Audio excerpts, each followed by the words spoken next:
How's it going today, folks? My name is Josh over at your local Russo Power Equipment. Today I'm going to be showing you how to gas up, start, and begin to operate a common 2-cycle line trimmer. It's going to be pretty similar to most of the stuff you guys will be using as far as controls go.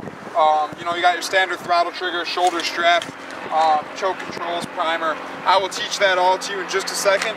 First things first, here at Russo we are big on safety.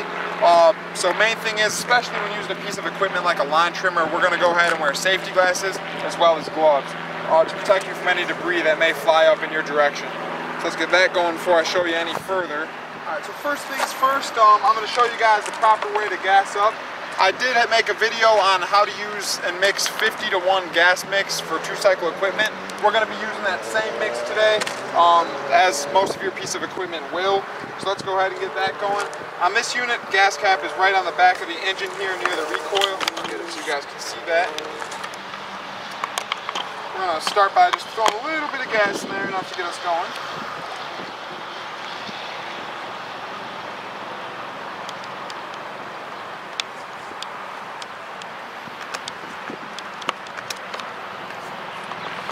Alright, we're going to put that cap on there nice and snug so it's not leaking on us while we're using it.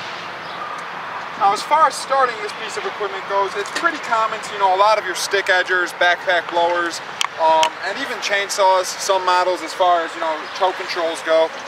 If you look on here, you do have your throttle trigger, which is right here. This is a safety switch right here. This won't let you pull the throttle up unless your thumb is on that. Main thing when starting it, we're going to make sure that this trigger is going to be back in the start position, like so. Next step after that's good, we're going to go ahead and just turn that choke up right here, if you guys can see that. And that's blocking the airflow, so it's going to be for cold starts mainly. If you shut it off, pick up garbage, you might not need to use that again. Then we're going to give that primer bulb a couple pushes as well. 2 or 3 is usually good, especially during cold start.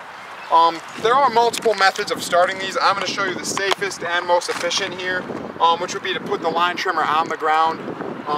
The reason I do that is you have lots of control. All the controls are right here in front of you as far as choke and everything goes. And when it does start, it tends to vibrate. So you'll have, complete control of it. It won't be running away on you. So when that is in the start position, you got the choke control here. And that's in the choke position, and you've already primed it like you saw me do. Let's go ahead and give that a pull. You will see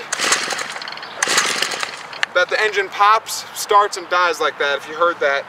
So that is a sign where we should go ahead and switch that choke back to the open position. Now, I wouldn't recommend priming it again, because what that's going to do is just flood the engine, and it's going to be very hard to start again.